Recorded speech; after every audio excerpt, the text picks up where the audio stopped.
रिक्ता का मतलब खाली।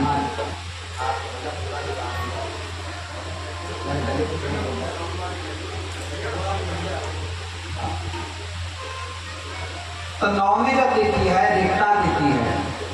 जब भगवान श्री राम ने अवतार लेने का मानस किया तो प्रतिपदा दौड़ पड़ी। ये कहने लगी प्रभु आप प्रतिपदा में आ जाओ। द्वितीया कहने लगी मेरी तिथि में आ जाओ। तृतीया कहने लगी मेरी तिथि में। चतुर्थी कहने लगी अरे आप तो मेरी तिथि में आ जाओ। लेकिन भगवान कुछ नहीं बोले।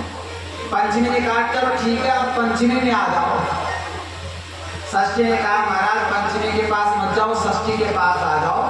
इतनी देर में सप्तमी ने कहा कि महाराज षष्ठी में क्या है, मेरे में आ जाओ। होड़ लगी है तिथियों की, लेकिन एक तिथि ऐसी है जो चुपचाप किनारे पर खड़ी थी। उसका नाम था नौवीं रिक्ता तिथि। भगवान ने पूछा भाई रिक्ता क्या बात है। इन्होंने कहा महाराज आप मेरे में तो आ ही नहीं सकते क्योंकि मैं तो स्वयं रिक्त हूँ। भगवान ने कहा रिक्ता जो खाली होता है उसी को तो मैं भरना जानता हूँ। जो खाली होकर के आया है उसी में मैं समा सकता हूँ। जैसे आप लोग हो सब विद्वान हो, सब शास्त्रों की ज्ञाता हो आप, लेकिन अगर आप ज्ञानी होकर के आओगे, ध्यान से सुनना, तो एक बार बताओ ये खता तुम्हारे अंदर आ सकती है क्या? नहीं आ सकती, क्योंकि जिस प्रकार भरे घड़े के अंदर जल नहीं समा सकता उसी प्रकार महाराज कौन जो ज्ञानी बनकर के आता है उसमें ये खता आ ही नहीं सकती। खता कैसे आती है? जैसे कोई घड़ा है, खाली घड़ा घर में रखा है और आप उस खाली घड़े को अब बैठे बैठे तो भर नहीं जाएगा, वो उसको ले जाना पड़ेगा सरिता के पास। उस घड़े को नदी के पास ले जाना पड़ेगा और अगर आप उस घड़े को सरिता नदी के पास ले जाओ, खड़ा कर दो, तो क्या उसमें जल आ जाएगा? तब भी नहीं आएगा। जब तक वो घड़ा झुकेगा नहीं तब तक उस घड़े में जल आएगा नहीं, अर्थात झुकना होगा। उसी प्रकार जब तक का आपका ज्ञान झुकेगा नहीं, आपके अंदर भागवत का ज्ञान आ नहीं सकता। तद विद्धि प्रणिपातेन परिप्रश्नेन सेवया, गीता जी में कहा प्रणिपात होना पड़ेगा, अज्ञानी बन करके आना पड़ेगा, अपना जो ज्ञान का जूता है बाहर खोल करके आना पड़ेगा।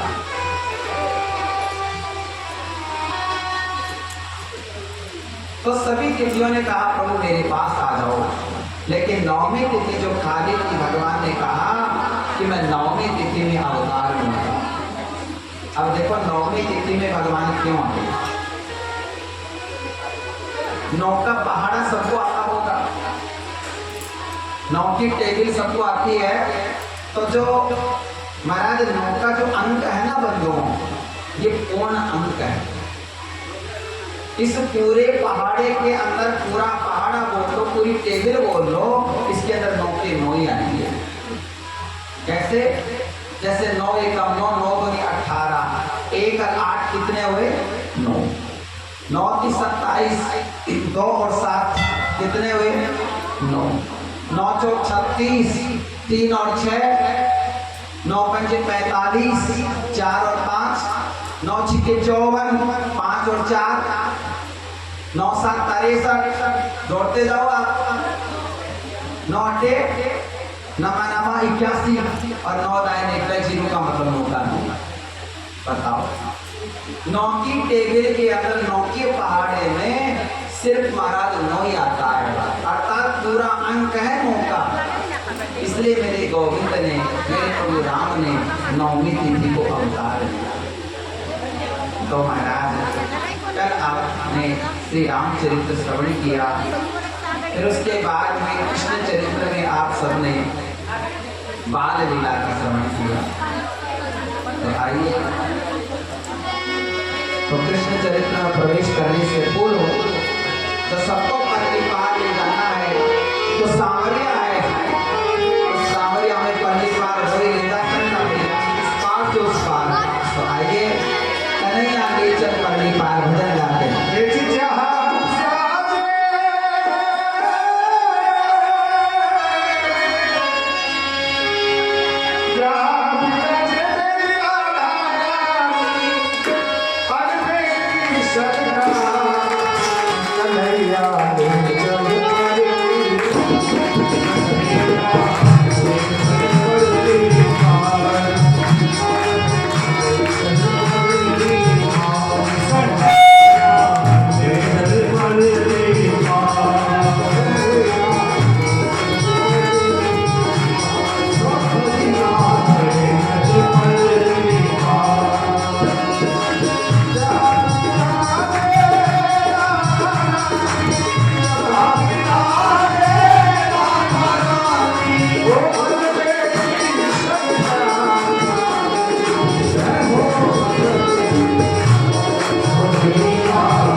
श्री राधे।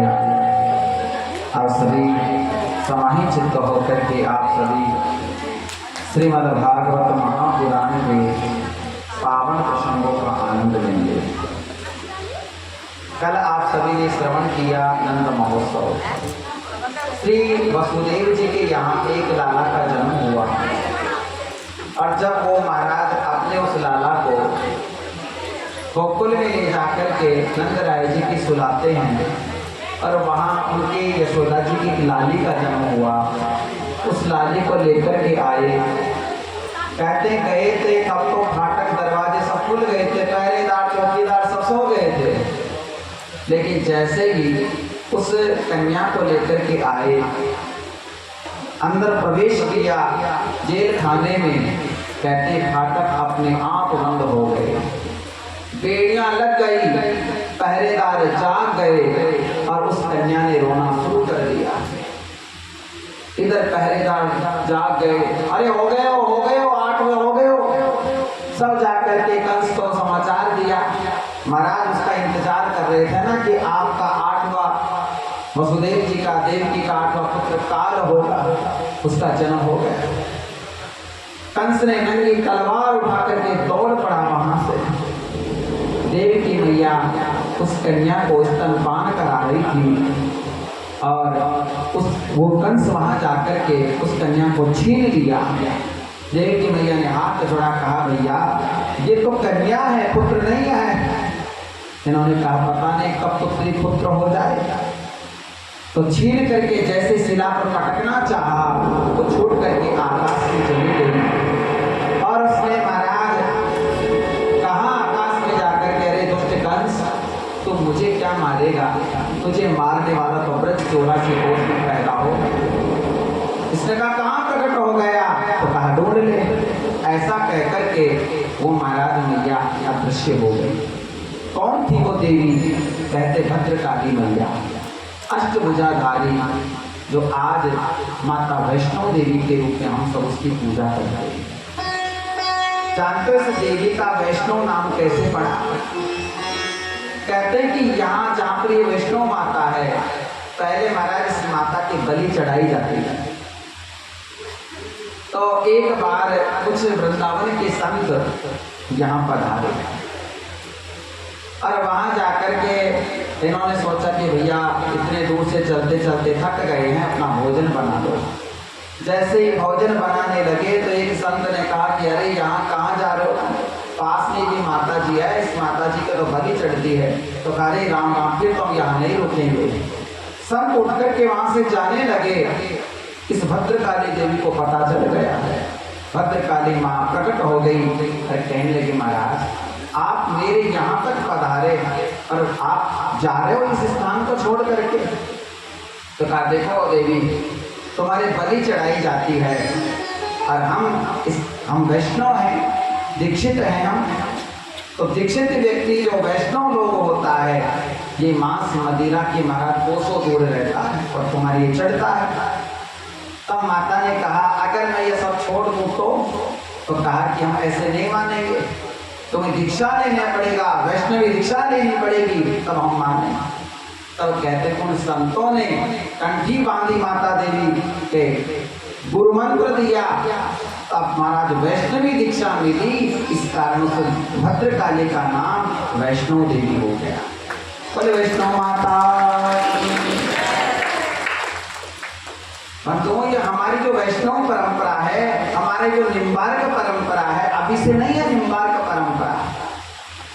हमारा जो तिलक है, हमारा जो निम्बार्क संप्रदाय है, ये कहते हैं महाराज हजारों नहीं लाखों वर्ष पुराना है। हम जो वैष्णव निम्बार्क भगवान की पूजा करते हैं, हम जो तिलक निम्बार्क तिलक करते हैं, हम जो कंठी धारण करते हैं, निम्बार्क तिलक धारण करते हैं, ये हमारा निम्बार्क संप्रदाय हजारों नहीं लाखों वर्ष पुराना है। आप कहोगे कहाँ है? तो कहते हैं कि इसका वर्णन भागवत के अंदर है। जब एकादश स्कंद के अंदर आप भगवान बताते हैं उद्धव जी को कि कहते हैं कि एक बार सनक सनातन सनत को मारने ब्रह्मा जी से एक प्रश्न किया था और उस प्रश्न का उत्तर ब्रह्मा जी भी नहीं दे पाए थे। तब भगवान विष्णु ने हंस का अवतार धारण किया, इसलिए भगवान का एक हंसावतार भी है। भगवान ने क्या किया? जिसको हंस उपाख्यान कहते हैं भागवत के अंदर, भगवान ने हंस का रूप बनाया और वहां प्रकट हो गए। ब्रह्मा जी ने संकादिक मनीश्वरों ने पूछा आप कौन हो? तो कहा यही तो बताने के लिए आया हूं कि मैं कौन हूं।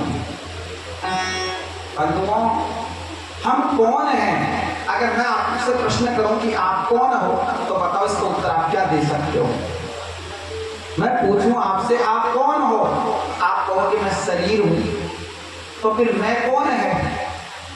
अगर आप अपने आप को शरीर कहते हो तो फिर आप कैसे कहते हो मैं हूं? ये मैं क्या है? एक बार विवेकानंद जी महाराज के पास एक व्यक्ति आया, सॉरी दयानंद सरस्वती जी के पास, जो वहीं आश्रम में रामकृष्ण परमहंस जी महाराज रहते। उनको परमहंस की उपाधि थी और उनको महाराज माता कालिका के उपासक थे रामकृष्ण परमहंस। तो उनके पास एक व्यक्ति आया और उन्होंने कहा कि महाराज मुझे ऐसा पता चला है कि माता लक्ष्मी आपको साक्षात दर्शन देती है, आपसे बात करती है। परमहंस जी ने कहा हाँ बिल्कुल बात करती है। तो उस व्यक्ति ने कहा कि महाराज मुझे भी मिला दो ना, मैं भी मिलना चाहता हूँ तुम्हारी माता जी से। तो कहा मेरी कालिका माता से मिलने के लिए लाओ, तुम्हारा एड्रेस दे दो, तुम्हारे घर ही भेज दूंगा। तो उसने अपना एड्रेस दिया, घर का एड्रेस। तो कहा महाराज ये मेरा एड्रेस है, माता जी को मेरे घर भेज देना। परमहंस जी ने वो कहा और कहा ये तो तेरा घर का एड्रेस है, तेरा एड्रेस क्या है, तेरा एड्रेस क्या है? तो उसने दूसरा कार्ड निकाला अपना ऑफिस का। तो कहा महाराज ये रहा। तो फिर परमहंस जी ने पढ़ा और कहा कि भैया ये तो तेरा ऑफिस का कार्ड है, तेरा कार्ड क्या है, तो कहाँ रहता है, तो कौन है? तो कहा महाराज मैं समझा नहीं। तो कहा यही तो समझना है कि हम कौन है। और पूरी भागवत है ना हमें यही सिखाती है कि मैं कौन हूँ। बंधुओं हमारा जीवन का उद्देश्य खाना पीना सो जाना बच्चे पैदा करना नहीं है। अगर यही होता तो ये काम तो पशु भी करता है, ये काम तो पशु भी करता है। हमारा जीवन का एक उद्देश्य है उस तत्व को प्राप्त करना। एक बार एक ट्रेन थी, उसमें बहुत से मुसाफिर यात्रा कर रहे थे। तो एक प्राध्यापक व्यक्ति उसमें यात्रा कर रहा था, प्रोफेसर था वो। तो टिकट चेकर आया, सबका टिकट चेक कर रहा था, लाओ तुम्हारा टिकट बताओ, तुम्हारा टिकट दिखाओ। तो वहीं पर ये प्रोफेसर साहब बैठे थे। उन्होंने सोचा कि मेरे पास तो टिकट है, टिकट लेकर के बैठा हूँ मैं क्यों घबराऊं। अब जैसे वो आए चेक करते करते प्रोफेसर जी को कहा कि लाइए आपका भी टिकट चेक कराइए। उसने कहा लीजिए। जैसे देखा तो हमारा ऊपर के जेब में टिकट नहीं था। उन्होंने सोचा सर मैं कोट के अंदर नीचे वाले इधर रख दिया, उधर देखा इधर भी नहीं, इधर देखा इधर भी नहीं, पैंट में देखा तो पैंट में नहीं। अब तो महाराज प्रोफेसर जी के पसीने छूटने लग गए कि मैंने टिकट को रखा कहाँ पर। पूरे अपना जो अटैची बैग थे उनको पूरा छान मारा, नहीं मिला। और वो कहने लगा देखिए सर मैंने टिकट लिया है, मैं एक जिम्मेदार नागरिक हूँ, गवर्नमेंट सर्वेंट हूँ मैं, और मैं बिना टिकट के यात्रा नहीं कर सकता, नहीं करता, मुझे पता है। इन्होंने कहा मैं जानता हूँ, आपकी वेशभूषा से पता चल रहा है, क्योंकि आप स्वयं बच्चों को पढ़ाते हो, आप ऐसा काम थोड़ी कर सकते हो। कोई बात नहीं है, मैं मान गया कि आपका हो सकता है टिकट खो गया होगा, कोई बात नहीं, मैं नहीं मांगूंगा, बैठ जाइए आप। उसने कहा नहीं सर मैंने टिकट लिया है। तो कहा टिकट लिया है तो ऐसा करो तुम तुम्हारा टिकट ढूंढ लो, तब तक मैं पीछे और चेक करके आता हूँ। मैं कहा ठीक है। अब टिकट चेक कर, इधर टीटी मास्टर जो सबका चेक करने लगा टिकट, सबका चेक करके आया। अब महाराज उसका मुंह लटका हुआ था प्रोफेसर का। कहा क्या हुआ, लाओ टिकट मिल गया? कहा सर पता नहीं कहीं खो गया, लेकिन मैं आज आपको सच बताता हूँ कि मैंने टिकट लिया है। सर मैंने बिना टिकट की यात्रा नहीं करी है। टीटी मास्टर ने उसकी देख करके कहा कि बिल्कुल समझदार है, कोई बात नहीं सर ऐसा कभी हो जाता है, कोई बात नहीं, मान गया कि आपका टिकट आपके पास देखो, मैं नहीं मांगूंगा, बैठ जाइए। जाने लगा तो कहा सर प्लीज।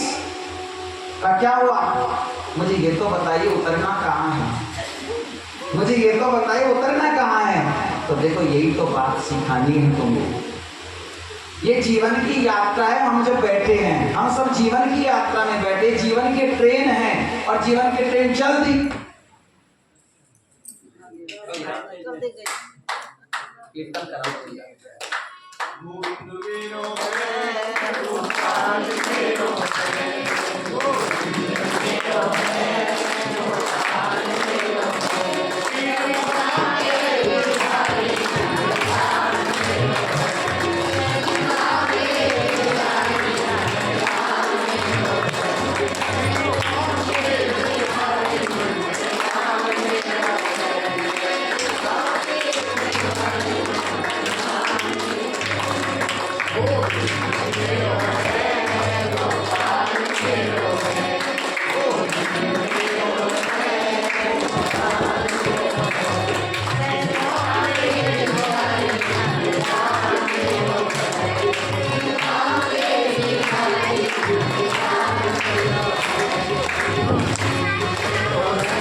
सर्वेश्वर भगवान की जय जय श्री राम।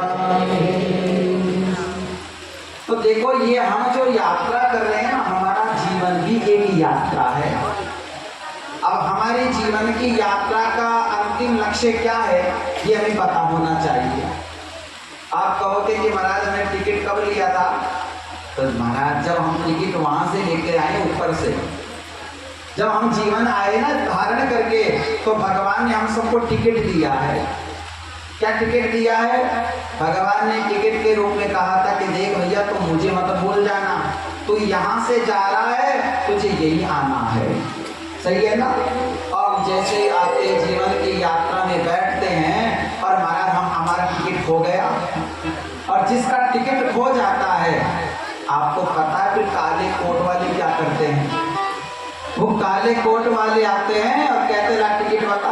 अगर हमारे पास टिकट नहीं हुआ तो धक्का देकर के नीचे उतार देंगे, तेरे पास टिकट नहीं है।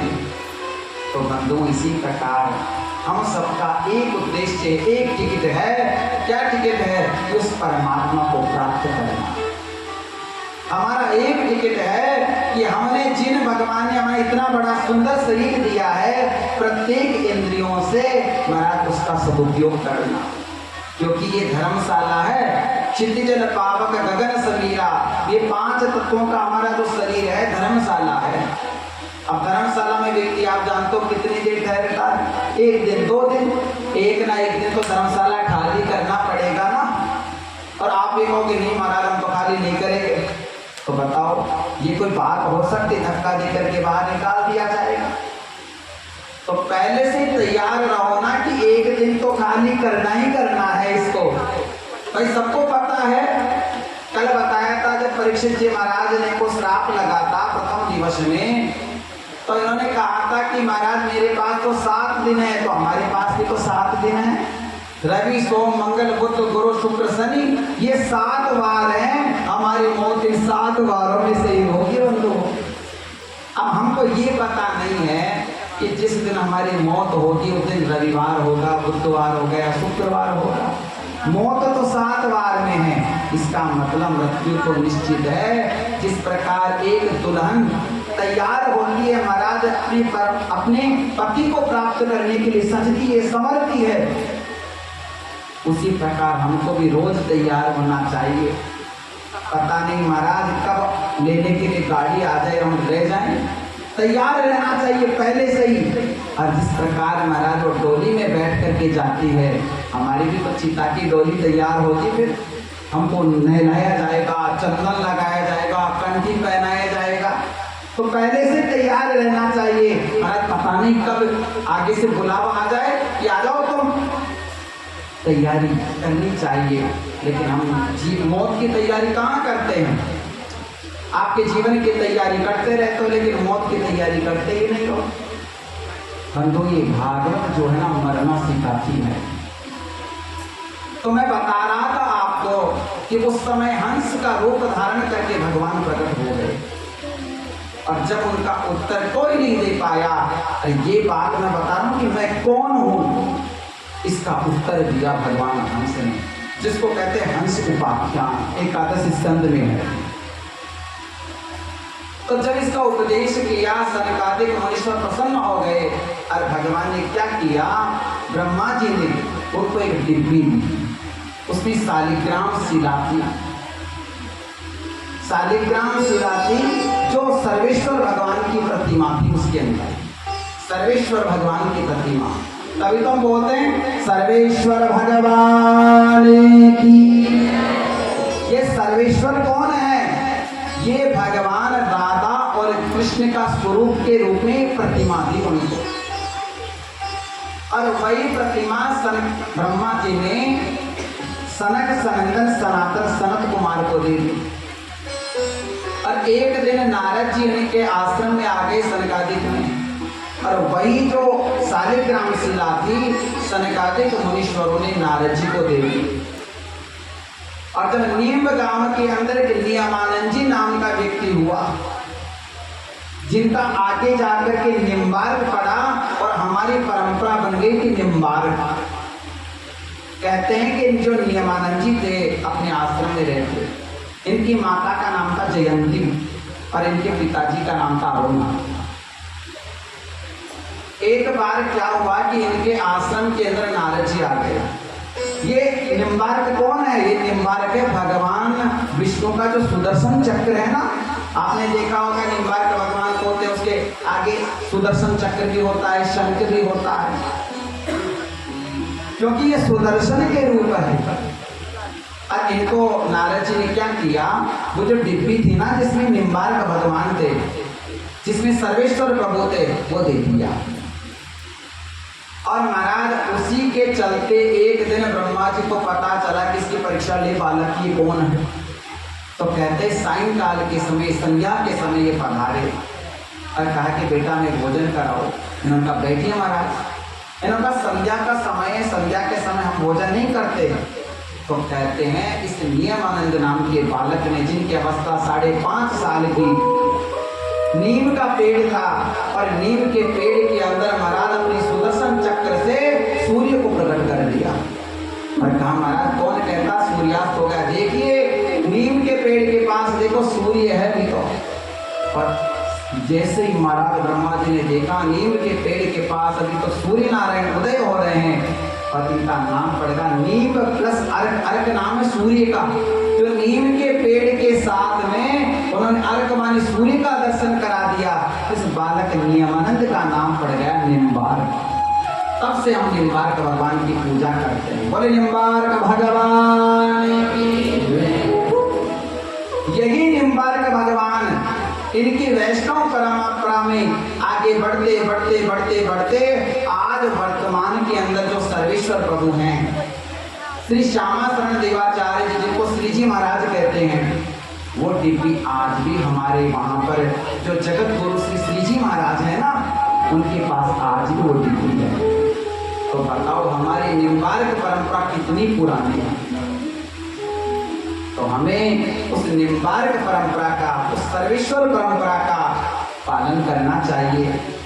और महाराज जो निम्बार्क संप्रदाय से दीक्षित हैं, प्रत्येक ब्राह्मण को, प्रत्येक व्यक्ति को तिलक और कंठी धारण करना चाहिए, क्योंकि ये जिस प्रकार एक सौभाग्यवती स्त्री, पतिव्रता स्त्री का मंगल सूत्र सौभाग्यवती होने का परिचायक है, उसी प्रकार ये कंठी और तिलक उस हमारे निम्बार्क परंपरा का परिचायक है।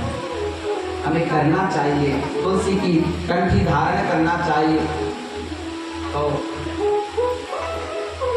यही बात जो वैष्णव माता है वो महाराज दीक्षित हो गई और उनका नाम पड़ गया वैष्णव। आज व्यक्ति के पास सब कुछ है, टीवी सेट है, सोफा सेट है, लेकिन वहां रहने वाला व्यक्ति अपसेट है। अब ये बताओ, आपके पास खाने की कमी नहीं, पीने की कमी नहीं है, सब कुछ तो है, लेकिन फिर भी आदमी अशांत है। इस अशांति का कारण क्या है? अरे महाराज चूल्हा जल रहा है और चूल्हे के ऊपर महाराज भगोना है, गर्म पानी गर्म हो रहा है, और आप चाहते हो उस पानी को ठंडा करें, तो आप उस जलते गर्म होते हुए पानी के अंदर बर्फ डालोगे तो क्या वो ठंडा हो जाएगा? नहीं होगा ना। मतलब गर्म करने के लिए तुम्हें प्रयास करना पड़ता है, लेकिन ठंडा करने के लिए प्रयास नहीं करना पड़ेगा। उस भगोने को चूल्हे से नीचे उतार तो ठंडा हो जाएगा। सही है ना? उसी प्रकार आपके काम की, क्रोध की, ये जो आग लगी है ना अंदर, इसको निकालने का एक उपाय है, मेरे भगवान की कथा में आकर के बैठ जाओ, अपने आप शांत हो जाओ। क्योंकि अगर देखो हम स्वभाव से आनंद स्वरूप हैं, लेकिन हमने अपने आप को अशांत बना दिया है। हम किसकी औलाद हैं? उस दिन बताया था, जो आनंद सिंधु सुख राशि, जो आनंद सिंधु सुख राशि, जो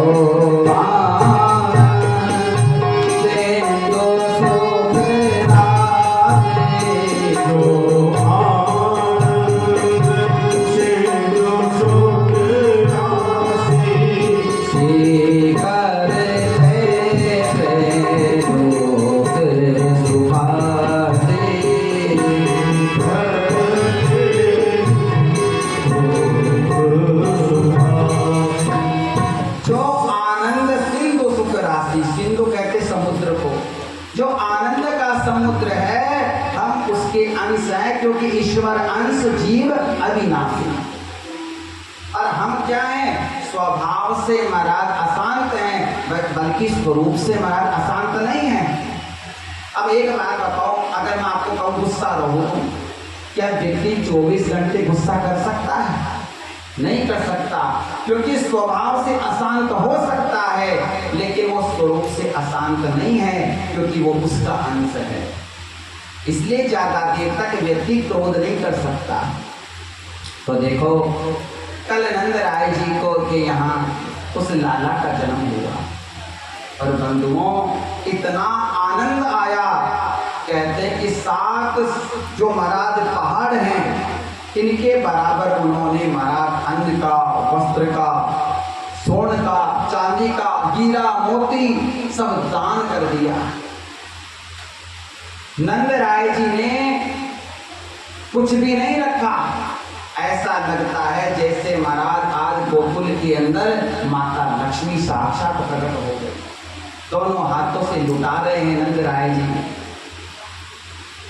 जैसे ही महाराज इनके यहाँ लाला का जन्म हुआ, और कहते हैं कि जो वसुदेव की दूसरी पत्नी जिनका नाम था रोहिणी, इनके भी एक बालक का जन्म हुआ। नंदास्त्वात्मज उत्पन्ने, नंदास्त्वात्मज उत्पन्ने, चातालादो महामनः, आहोय विप्राय वेदज्ञां, स्नातय सुचिरलंकृता।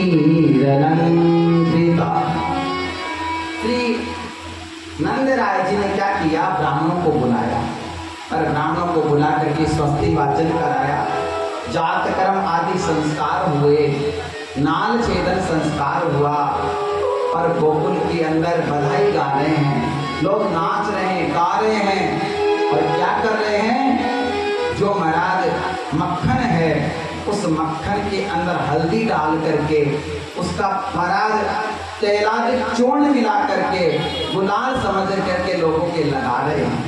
लोग नाच रहे हैं कि महाराज नंद के आनंद भयो छे कन्हैया लाल की,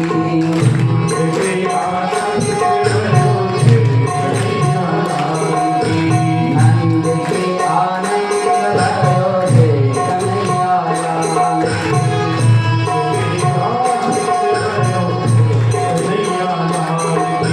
जय कन्हैया लाल की, जय कन्हैया लाल की, जय कन्हैया लाल की, जय कन्हैया लाल की, जय कन्हैया लाल के, जय यशोदा लाल की, जय कन्हैया लाल की, जय यशोदा लाल की, हरे नंद के आनंद भयो छे कन्हैया लाल की,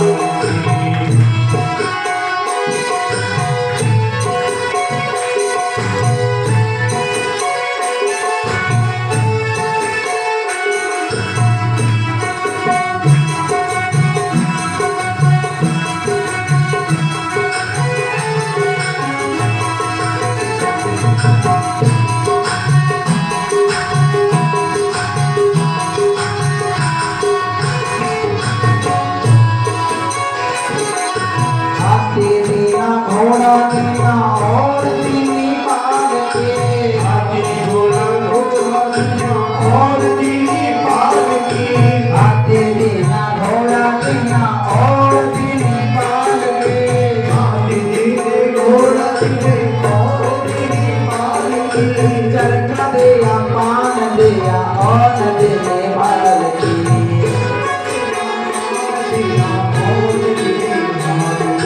नंद के आनंद